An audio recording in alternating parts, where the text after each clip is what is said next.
Hello guys and welcome back. So in today's video we are going to add AI in our game. So for that what we'll do is we'll add one third party plugin which is A star pathfinding. We'll be using the demo version. So you can just go to import package, custom package, and just go to the place where you have downloaded it. So the link will be provided from where you can download this package, and just click on the open and then click on import.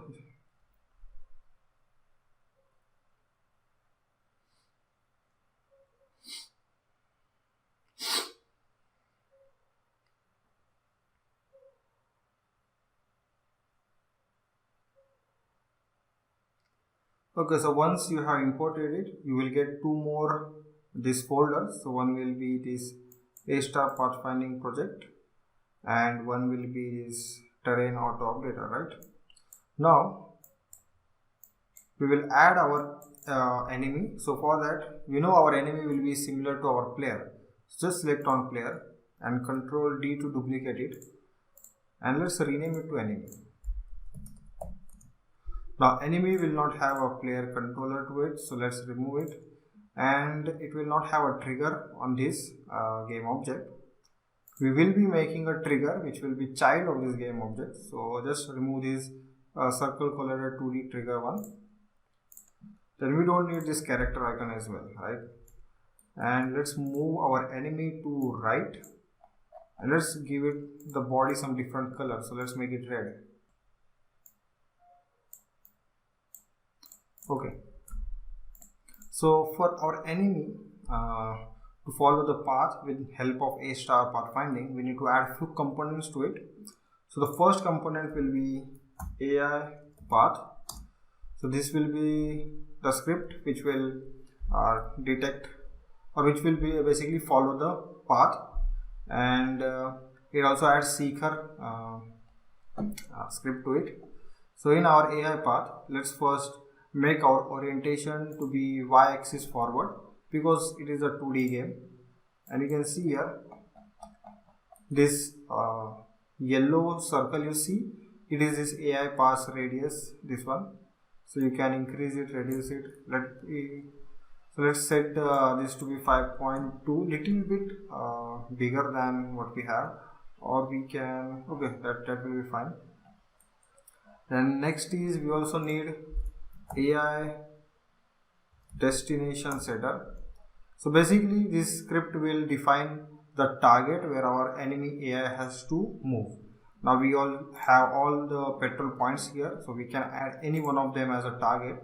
So I'll just drag the petrol point 13 and put it here.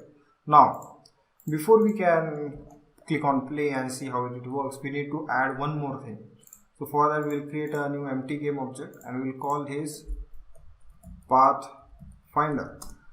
Hey guys, hope you're enjoying this episode. My name is Mayank Grover. I'm the founder of Outscal. I wanted to take a minute to tell you about our flagship game development program where we take students all the way from starting to job ready in 6 months. We directly partner with over 100 plus game companies where we help students directly crack into these companies by giving them the right kind of skills, both technical as well as non-technical, and getting them in front of these companies for interview processes. If you're interested in becoming a full stack game developer, please check out our website, www.outscale.com, or check the link in the description below. Now back to this episode. And in Pathfinder, we will add A star. So here we are not getting that script, so let's remove this thing. In our assets, we can just search A star path, and we have to drag this A star path script to it. Okay, and you will get something like this. Now let's click on this graph and we'll create a new grid, right? Let's click on this grid, and we need to make it a 2D because it is our 2D game object. So let's click on 2D, and you can see we have these gizmos. Let me just click on these gizmos. If you can activate, okay, it is active only, right? Okay, so you can see we have these gizmos for our A star path. Now we have to make sure that it covers the entire map, right?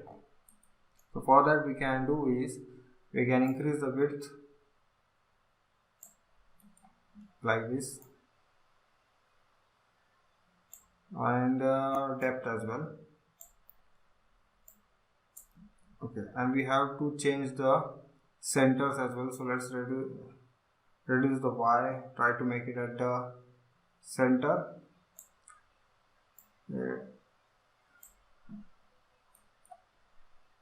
28 and 47.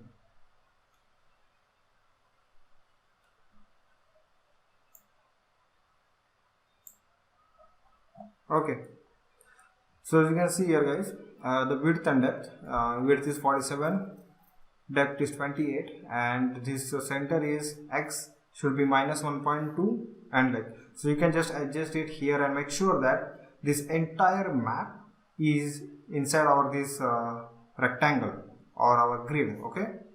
Okay, we have to make sure that this is 2D because right now we have not activated. So just click on use 2D physics, and the collateral type is circle, and if you see our enemy, the radius of enemy is 0.5, so we'll make this diameter 0.5 as well. Obstacle layer, now we have to assign the obstacle layer as well, so that it will make those as the obstacle and our enemy will not go through them. So for that we know our obstacle layer is this. Okay, where it is, we have not added any obstacle layer, I think.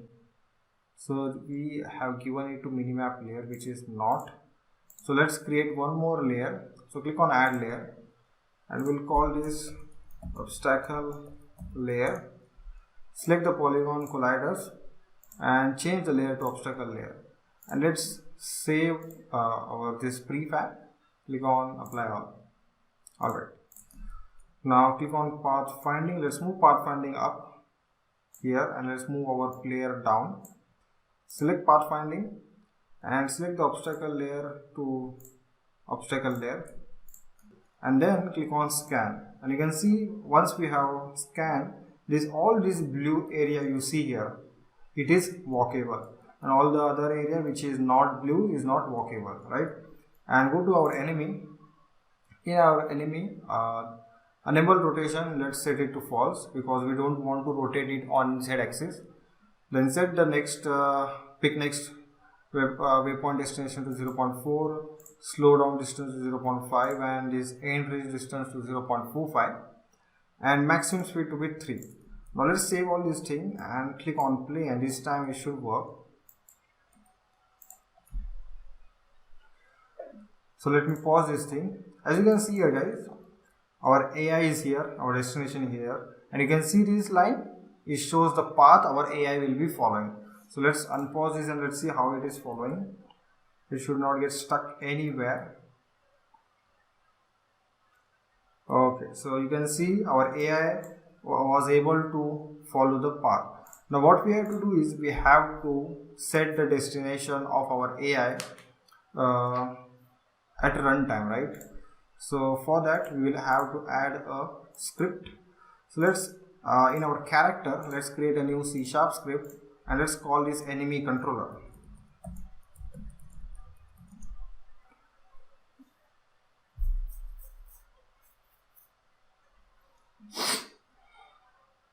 Select our enemy and let's drag our enemy controller. So let's, okay, double click the script to open it.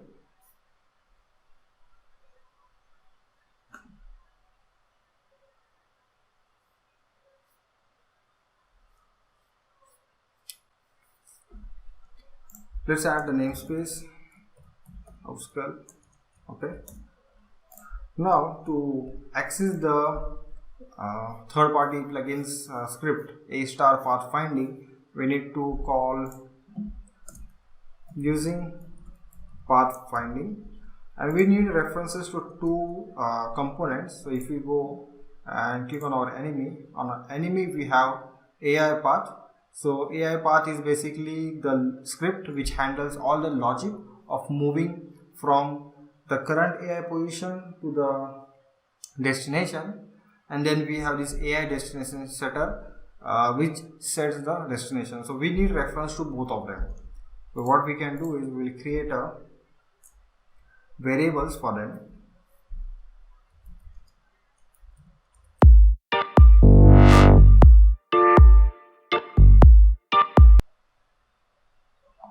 Okay, so here what we are doing basically is, first we are creating few variables. So we have a star a destination setter, so we need this component.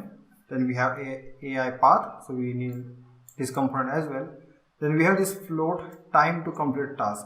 Now whenever our enemy moves toward the task, he has to perform that task, and we are like giving some delay between this task so that it looks like he is performing the task, right? Then we have this index to store the current task index. So basically it tells which index which task the enemy is performing. Then we have time escape. So this is basically to check how much time has escaped while performing the task. So once the time escape is greater than this time to complete task, we can say that the enemy has completed the task, and then we can ask him to move towards next task. Then we have a bool which tell all tasks complete. So let's say if enemy completes all the tasks, then we have to give him different path to move basically. Then we need this a star agent as well. Now you cannot get it from the inspector, so we have to access this thing from our awake method by calling agent is equal to get component I star AI. Then we have this list of tasks. Now this is something similar to our player. You can see in our player also we have a list. Next is in the start method as well. We will just go to our task service and get all the tasks which we require, and this will be false because this is not an enemy. This is not an player, it is an enemy. Now we have a method called select task. Now select task method is basically used to select the task if tasks are available. So let's copy this thing and paste it here. Okay, so what it is doing is it checks if our task.count is greater than 0. If it is greater than 0, then we randomly select the index from 0 to our task count, and then we set the destination target to the location of our task. If our task.count is like equal to 0, then we know that all task has been completed, and then we set our destination target to our petrol point holder, any point from our petrol point holder. Now for that what I did is, if you go to petrol point holder, I have created an instance of it, you can see here, so that we can access it directly from the script itself. Then in update we are doing two checks. So we are calling our agent and we are checking if it has reached the destination, and if the path finding is false. So if these two things are what you can say, if this is false and this is true, then only we do this thing. That means the enemy has reached its destination, and then we can start the time escape increasing thing. So we increase it with time.delta time, and we check if our time escaped is greater than or equal to our time to complete task. If it is true, then we set our time escape is equal to 0, and we check if all the tasks completed is false. If this is false, then only we can remove, right? So we just go to our task and we call remove at, and we give the index to it.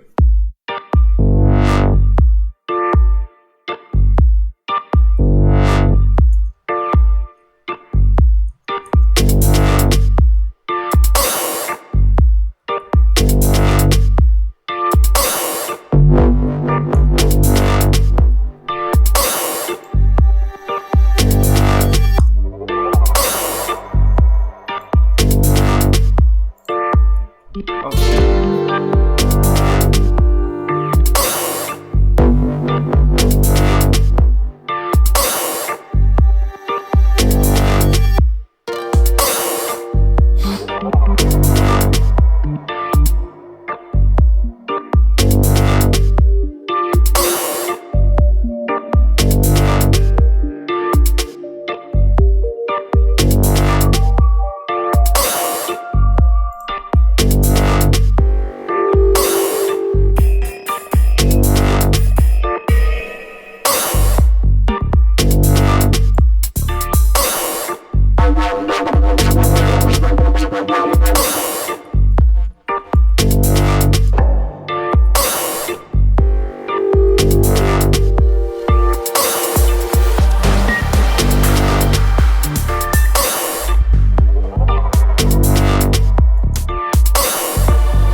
So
let's save all this thing and let's go back to our editor and let's see how it works.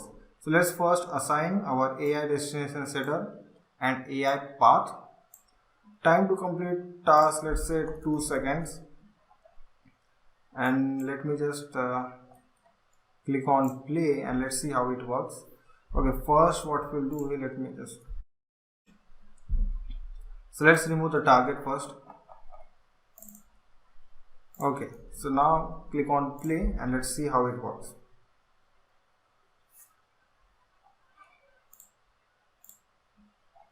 So it went here.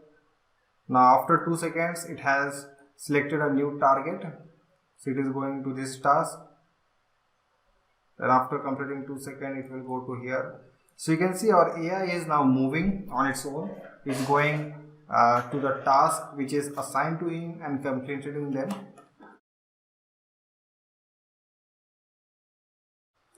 I think our AI has stuck somewhere. Let's see. Let me just move it here. Okay, there can be a situation, guys, when where the AI gets stuck. We have to see what we can do here. Okay, the reason the AI got stuck here, guys, is because you can see here this task.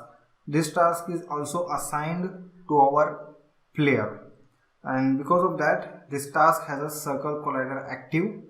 If we can see, if we can, I think this is lower engine part. So let's go to our lower engine. Yeah, it is lower engine. So you see, guys, if I zoom in, let me just zoom in, you can see here we have this collider active right now, and that collider was coming in between the path of our AI, and that's the reason he was unable to move from here to here. So we have to tackle this problem as well, so we will do it in our future video. So first let's just see how it is moving. I think the AI has completed all his tasks, and now he is like moving to the petrol points. So if I select our enemy and go to debug mode, you can see the enemy controller, all tasks completed is true, and now it is moving towards the petrol points. Okay, so guys, I think the AI is working perfectly fine now, and there are few things like moving through the collider and all those things which we need to address, but yeah, otherwise everything is looking great.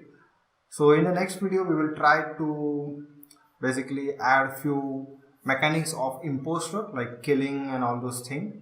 So let's see. So thank you guys for watching, and I will see you in the next video. Thank you.